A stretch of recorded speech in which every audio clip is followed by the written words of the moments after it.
everyone. Welcome to the fourth episode of Expert Speak. I am Sangeeta Deshpande. I'm the founder of Story Weavers, an organization that believes in the true power of narratives and stories.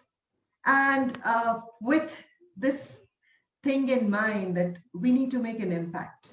And I am trying to bring out stories of real people here who have made it to the top, who are helping others.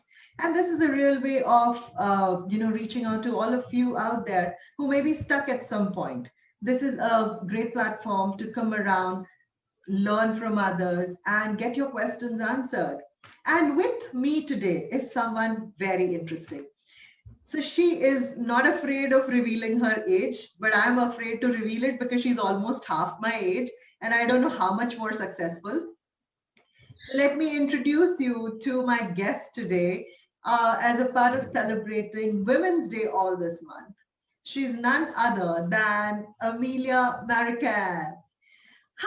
If you do not know who she is, let me give you a little background. Nobody would believe that she grew up as a nervous and a quiet young girl. Her parents tried like a million ways to get her talking. I think by age 4, they had sent her enough number of times to stranger aunties at hawker centers, giving her the oddest combination of drinks to order because she was the princess who wouldn't talk. Then by 9, they just signed her up for a public speaking contest. If that was not enough, by the time Amelia was 20, she started her own speaking and training business. And by 26, oh God, an age when I tied the knot, she is somebody who is tying knots with clients across the globe. So she's an international branding coach. She serves clients globally and she has them in more than 10 countries. I need to check my passport if I've visited at least 10 countries. So what does she do? She specializes in helping client-based businesses craft high ticket offers and set up systems that deliver predictable clients without having a huge following. Something that we all see these days, how many thousands of followers or millions of followers do you have? But is that really helping your business? We'll learn that more from her during this evening. And after this transformation, now her mother is thinking, Amelia, when you were young, I was wondering, when will you speak? And now I think, Amelia, when will you stop talking? But I have a message for her mother, Amelia's mother. She needs to keep talking because, hey, she's helping so many people out there to get or to achieve what they're looking for. So the stage is all yours, Amelia. Before you, I knew only one Amelia, which comes from a children's book, Amelia Bedelia. You are the other Amelia. And I think let us begin by getting to know you a little bit. When you read about somebody who's helping others, achieve what they want as an international branding coach, who is this girl? How did she go from not talking to talking so much sense, actually? Not just mere talking. So we'd like to know, how did your journey into this business began and what is it about this that keeps you going? All yours. Thank you very much, Sangeeta, for that, elaborate introduction. I think you got all of the pointers right. Really, I think for me, like what Sangeeta shared, I really grew up as a very, very, very quiet girl. And now anybody who hears me say that I'm a quiet girl, nobody will believe me. And that's okay. I don't expect you to believe me. But here's the thing, right? The main thing that drives me to do what I do today is to know that what we were or who we were once upon a time does not mean that we are going to be like that for the rest of our lives. We can change, we can upgrade, we can learn new skills. So I guess the journey really for me is, as very well summarized by Sangeeta, for me, the tipping point was when I hit Polytechnic.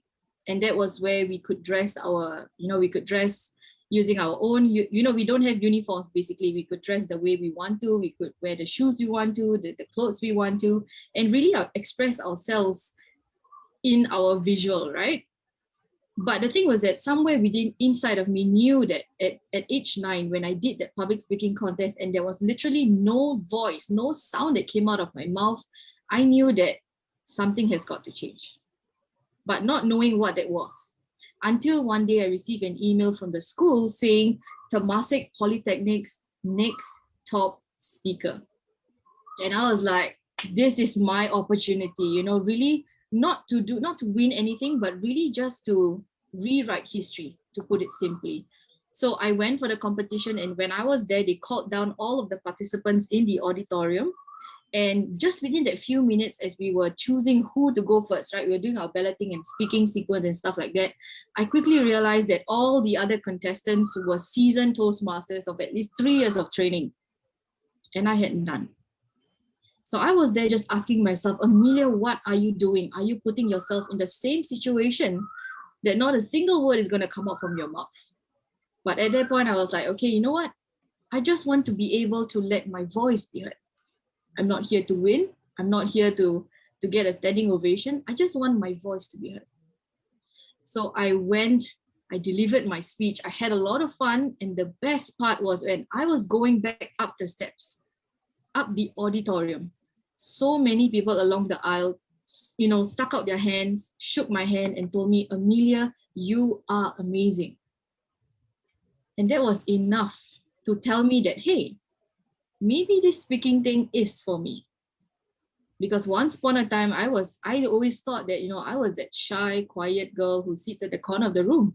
But hey, maybe this speaking thing is for me. So ever since that experience, I started doing more speaking. I started doing more emceeing, and I was even an MC at one of the National Day parades at one of the grassroots, where there were MPs and big shots in the. I never imagined in my life that I would have the opportunity to do that. But I was a mere 19 years old when I did that. So it just shows that if you want to change, if you want to do something about it, you can. So then I started doing a lot of free workshops on communication, on public speaking, on confidence building at community centers and stuff like that. So that was where I kind of gained a liking of being on stage, of helping others, and of really wanting to create this ripple effect that goes beyond just the community that is around me. Hope I answered your question, Sangeeta. Yeah, I am mesmerized. At 19, you did all that. My goodness. That is that speaks volumes about you. So Amelia, how did starting a business happen? Like at 20 and then at 26, you went from public speaking and training to international branding. How did that happen?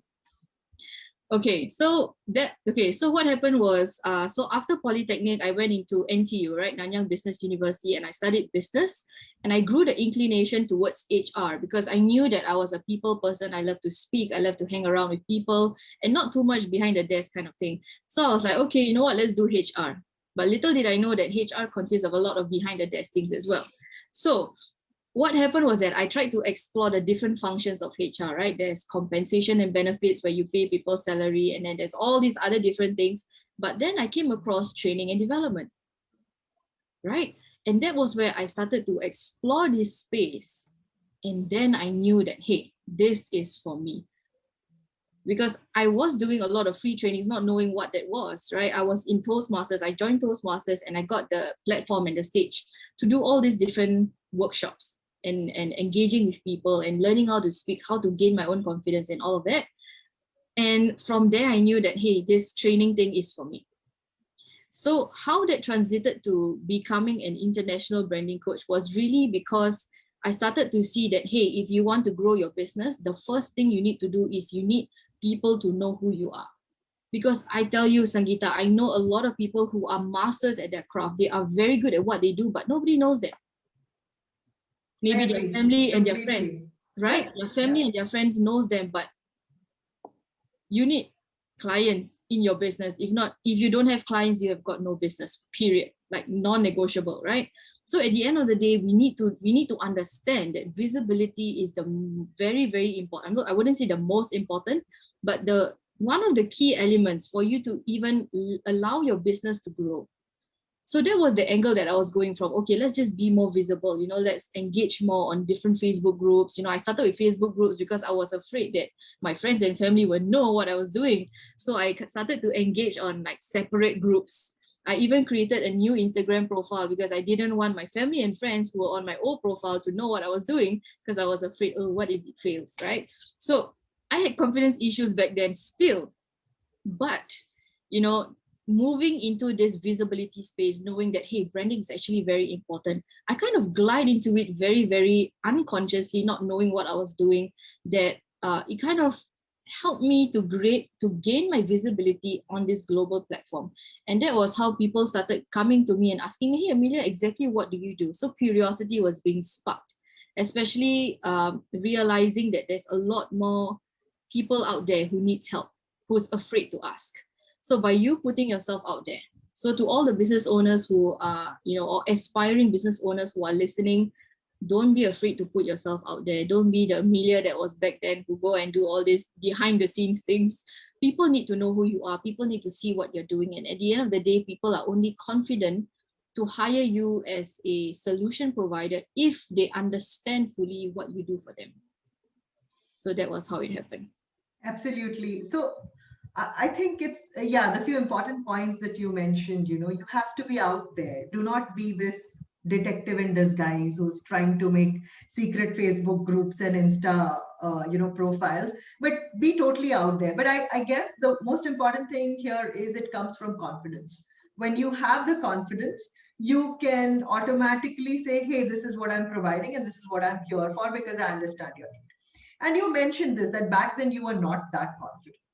So I want to ask you, do you think confidence is a muscle that needs to be exercised and then that's how it strengthens? And then how much would you attribute to the role of confidence in success?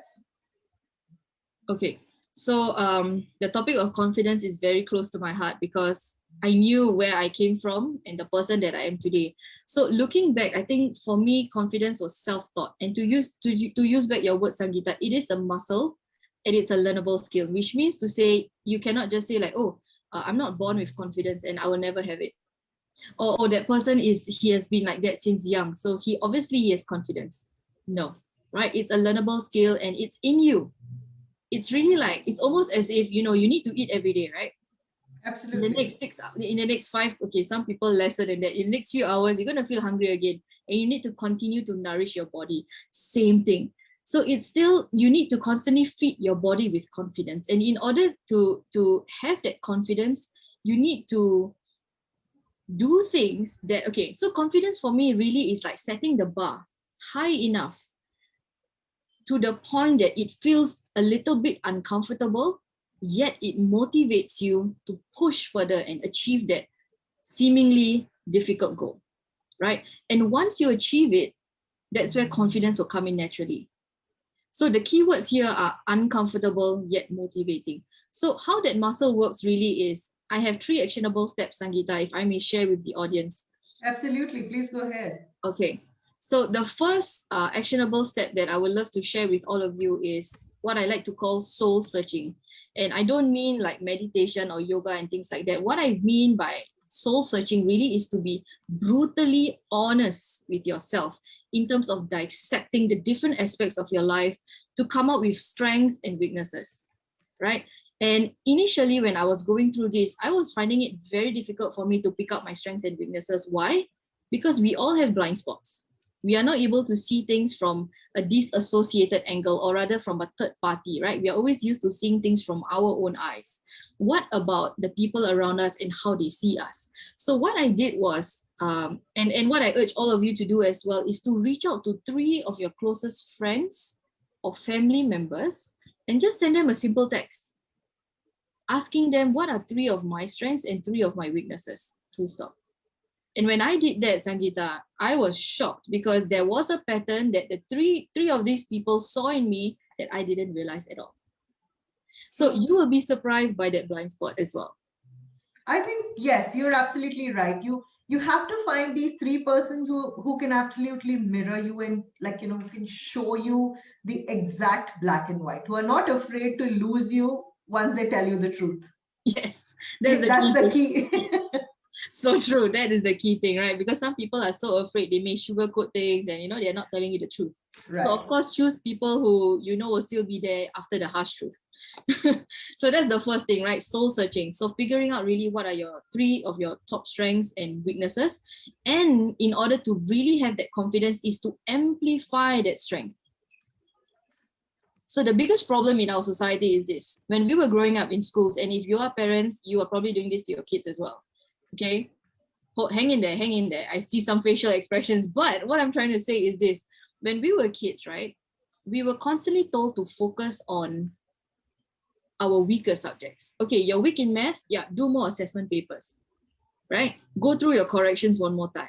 Go through those questions that you got a mistake one more time. So a lot of emphasis has been placed on weaknesses, but truth be told, when we come out into the working industry, the working world, a lot of our skills, a lot of people are actually leveraging on our strengths, right? So why not leverage or rather amplify those strengths? Because at the end of the day, we want to operate from a space of power, and that is where confidence comes from.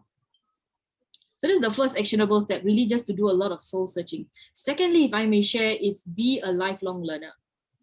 So short story, after I graduated from NTU, I had a scholarship bond. I had to serve with this company for about 2 years. And the problem with this was that the company was 2 hours away from my home one way. So which means to say I had 4 hours of commuting every single day.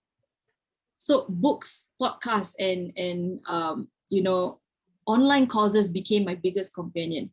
And as Tony Robbins put it so nicely, he says, progress equals happiness. So human beings, like all of us, right, we need to be able to make progress. If not, we will feel bored, we will feel tired, and we'll feel like we are not making progress. And that's the reason why a lot of people who hate their jobs are constantly grumbling, constantly having that sock on their face, because they don't see that growth. Right? Think about it, right? What is that one topic that you are very confident to talk about? Say for 30 minutes, you can just go on and talk and talk and talk about it. It would probably be a topic that you have a lot of knowledge around, right? So same thing, be a lifelong learner and work that muscle, not just that confidence muscle, but also this muscle up here. Yeah. Great, great. So I think I love your messages, and I think it's great for parents also to focus on their child's strengths, and I guess a lot of us do that already. So I guess times are also changing. It's unlike parents from last time who only wanted academic grades. I think parents are changing, although some systems may not change. Yeah. Yeah, but let's not get into that. Uh, great insights on the confidence bit. It's about amplifying your strengths, actually soul searching, amplifying, and then working something over your shoulders to get your confidence out.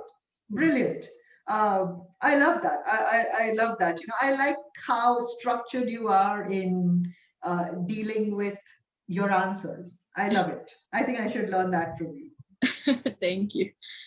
So I think yes, you've got a lot of things right. If I may ask you, what is it that you do for your clients? Let's get to that now. A lot of people may want to know what is it? How do you help them to achieve what they want? Okay, so a lot of people want to achieve a lot of success, period. A lot of people want to, but us as solutions providers, we are not geniuses. We can't help everybody do everything, right? So what I do really is I'm very specific with who I work with. So I work with client-based business owners, coaches, experts who, especially people who start out every month figuring out like, hey, where is my next client going to come from? Or they secretly wish that, I wish that I can charge more. But if I charge more, later my clients will run away, or people who are working too hard, putting too many hours into their business. And that is resulting in them feeling burnt out and things like that. So like what you shared in the introduction, Sangeeta, I actually specialize in helping client-based businesses craft high-ticket offers to set up systems in their business to help them to have predictable clients, a flow of clients without a huge following, without a huge marketing budget. So what I really help them do is to be able to choose who they want to work with, when they want to work with them, and at how much the cost is. And at the end of the day, to have that consistent flow of income, because at the end of the day, let's be real, right? We need to put food on the table. So we need to have that consistent flow of income. So the beauty of what I do is that I don't just help to turn around somebody's business. If I may share a short story, Sangeeta, I had a client a few months ago who, when she joined me, she didn't tell me, so without my knowledge at all, right? She didn't tell me that she emptied her savings account. She didn't tell me that she emptied her children's education funds account to come on board to do coaching with me. Wow. Okay. And 2 months after coaching and everything, she made 52,000 US dollars. She refilled her savings account, she refilled her children's education account, and she bring her entire family, shifted the entire family to a better city of her country. So what we are doing here is not just turning around businesses, we are actually changing lives in even the families of these business owners. Yeah. It's interesting, and I have an observation here. If she had to empty her savings and her children's education funds to pay your fees, Amelia, I'm wondering how much is it that you charge? That depends. I'm very sure. No, you don't need to answer me the question right now, but yes, I mean, it's just giving me some ideas about, that's expensive. So which means I need to have some money to, some pockets to empty before I can get some coaching from Amelia. Great. So to just facilitate my understanding, when you say people with client-based businesses, are these like mostly individuals who are running their show, or are these SMEs? How is it like? In what bracket do you put them? Okay, so most of those that I'm working with are solopreneurs, and what I'm helping them move is towards having a team. Okay. Because together we achieve more, right? Of course. So of course. yeah, so usually those who come on board my program, they are usually solopreneurs at first, and then slowly what we do is we help them to guide them to have their own team so that they can, that's how we scale, you see, because we have 24 hours in a day. You have 24 hours, I have 24 hours. There's only so much we can do, right? Absolutely. And a lot of them has families. So it add on, there's time that you need to allocate for all these different things. So yeah. And is there like a typical timeline for your support? Like when, let's say, a client comes in with you, how is it? Is it like 3 months, 6 months? How long is the hand holding? And how is it? How does it work? Okay, how it works really is, first of all, I have to get on a call with them, right? Understand what is the issue, and then I do like a customized mix and match that suits the specific individual, and then so I will run between 6 months to a year. Okay. Yeah, to ensure that I'm a kind of person that I need to see the transformation. If not, I don't feel like I've done my job. You know what I mean? I need to see something change in you. Motherly love for all your clients, I'd say. No, absolutely. That's great. That's great to hear that it's not something that's a one-time thing. You go on, you handhold, you make sure that they have made the progress that they desired. Yes. So fantastic. I'm wondering if I had met Amelia 20 years ago, but she was a baby back then. Yes. So now, you have these lots of points that are not very stereotypical, which makes me think, is there something, or are there some things that you believe in that regular people do not believe in? Okay, so I love that question, by the way. I think that hits home very, very deep for me, because I feel that a lot of people now, if you go through your Facebook, right, you scroll through your Facebook, you scroll through Instagram, you'll see a lot of digital marketers or people who call themselves experts to tell you that, hey, you need to grow your following, or start a podcast, or create a Facebook community and get as many people as possible in there. But truth be told, if you have, okay, let's just say, okay, it's reasonable. Let's say you have 500 followers on Instagram. If you cannot make a sale with 500 followers, you can't make a sale with 5,000 or 500,000. Full stop. So at the end of the day, it's not about how many thousands and millions of followers that you have. It is about the skill that you have to close someone, to get someone, to be a client with you, to be a paying client. Because there's a lot of strangers out there who are seeing what you're doing.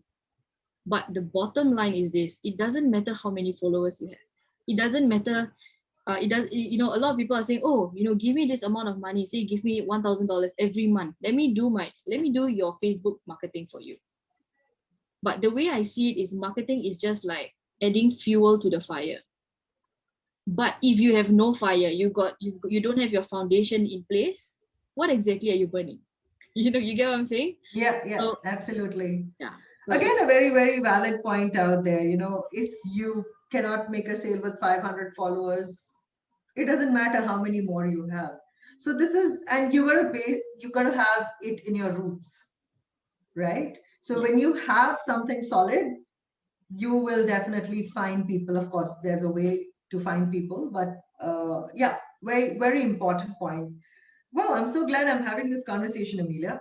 Were you like born with some wisdom, or like did some fairy godmother come and say, "Hey, I Amelia's wish. mommy, I'm sending someone, someone I very wish. important." I wish. I think all of this Okay. can be learned. Yeah, absolutely. And I think that's the best part about you.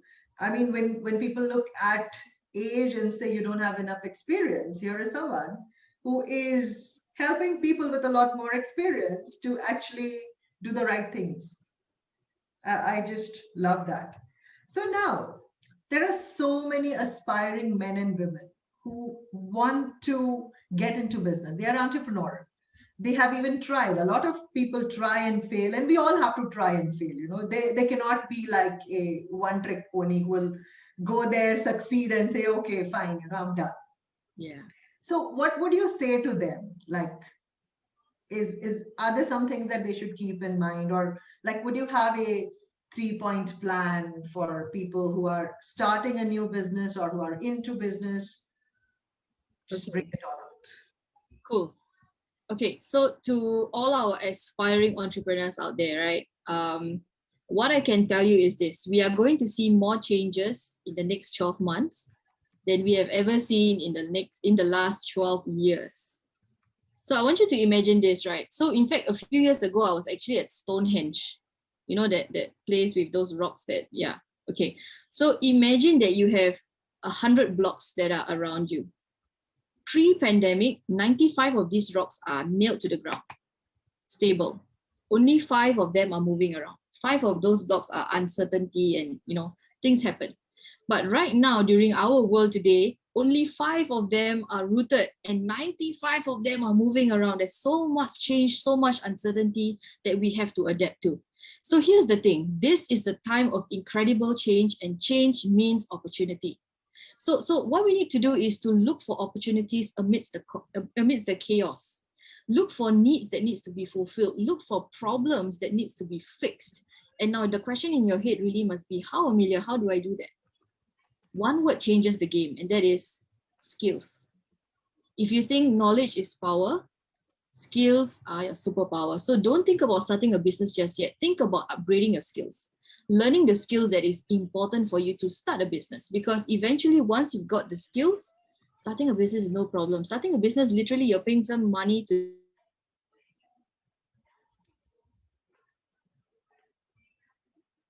the skills. Yes. Wow, fantastic. That's amazing. So look for opportunities amid chaos and upgrade your skills. That's fabulous. So I think I have got most of my questions answered, and we have some lovely people who've joined this meeting.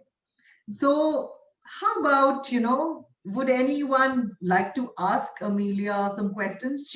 She's not charging right now. So we can all ask her questions right now.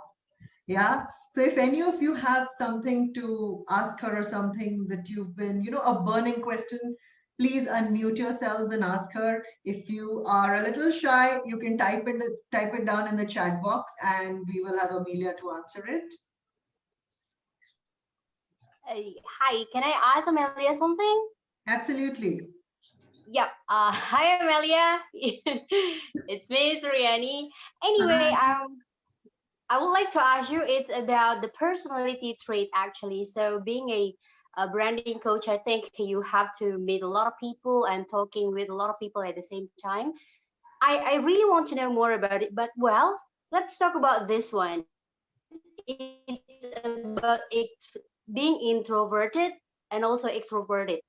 Will this kind of traits in, like making us not really able to do what actually we want. Like you are helping people to achieve what they want.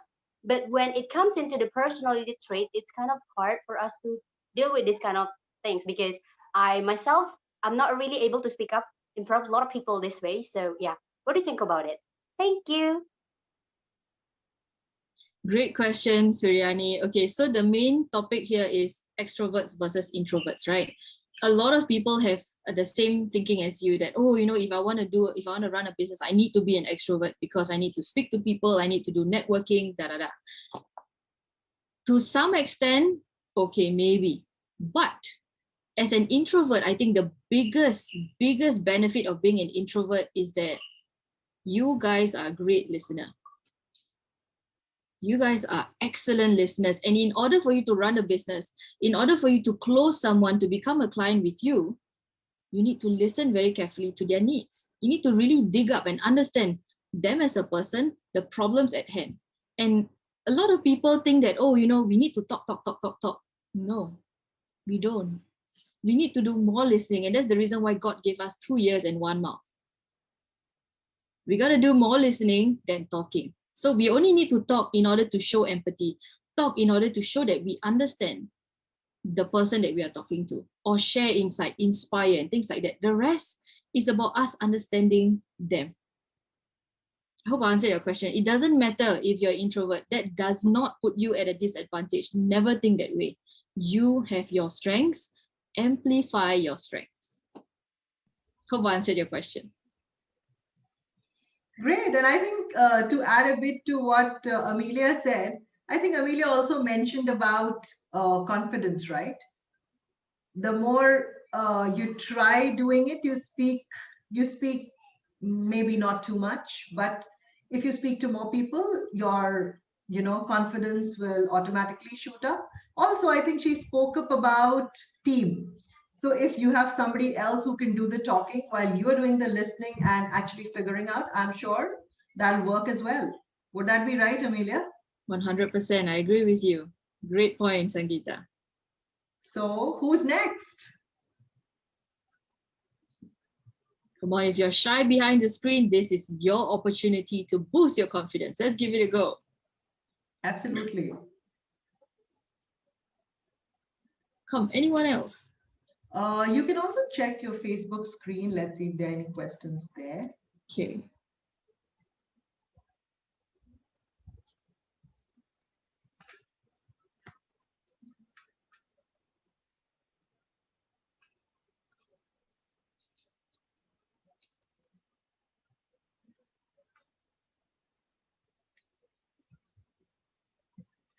Okay, I don't see any other questions there. So if, we do not have any more questions, maybe Amelia, is there something that I haven't asked you, but you think is like, a pressing need, people need to know about some certain things? Please go ahead and then we can probably call it a day. Okay. Great question, Sangeeta. I think a lot of people want success, right? A lot of people want, whatever the definition of success is to them, a lot of people, everybody wants success. But the thing is this, right? We know people who have been there, done that, but we don't take advantage of that.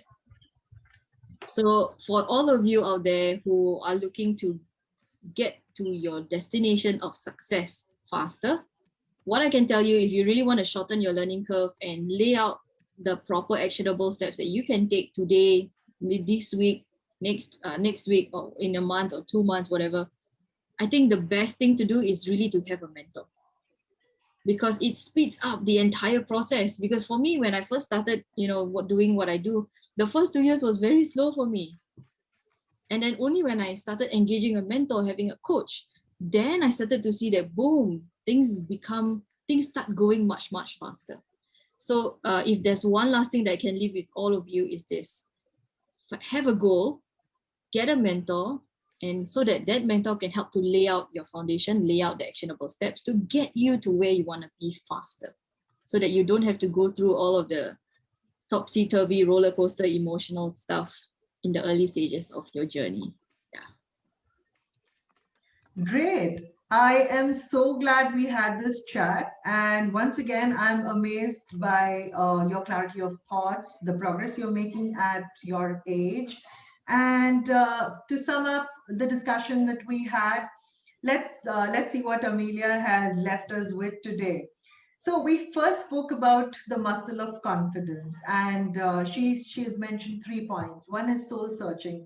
Look for your absolute strengths and weaknesses with the help of your very near and dear ones who will be absolutely honest to you. Amplify your strengths. Do not focus on your weaknesses. Try to get a team to, take care of the other areas where you need help. Three, be a lifelong learner. That attitude is important to keep you going, to keep you how do I say, evolving and growing. Aspiring business owners. Right now, we are in the midst of a lot of chaos, and chaos is opportunity. Look for opportunity.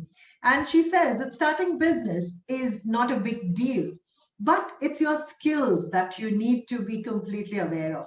So just go out there, upgrade your skills, see what is it you need in order to provide a solution to somebody's pain point, and there you are. She also says you do not need a great or a huge following on social media in order to make your business a success. You need to know how to find your client and how to close a sale. Also, extroverts and introverts. Being an extrovert does not mean you are going to be the most successful in selling or at your business. There are times when being introverted helps you much better because you are hearing, you are listening, and you're observing even nonverbal skills. And that can help you come up with the best solutions to your clients. And finally, she says, in order to become successful, whatever your goal is, find a mentor, discuss your goals, and then follow actionable steps to get where you seek to be. So, with that, wow, I think great learning in a span of about 35, 40 minutes. Did we cover everything, Amelia, or have I missed out something? Yes, we did. That was an excellent summary. All right. Thanks so much for being with us. And to all the people who are here tonight, a big thank you. I hope that this talk has made some difference to your life and you will, go and implement some of the things. I'll be putting up the summary on social media as well. And before we leave and say goodbye, could I have all of you to turn your cameras on and we can take a quick picture? Would that be a good idea?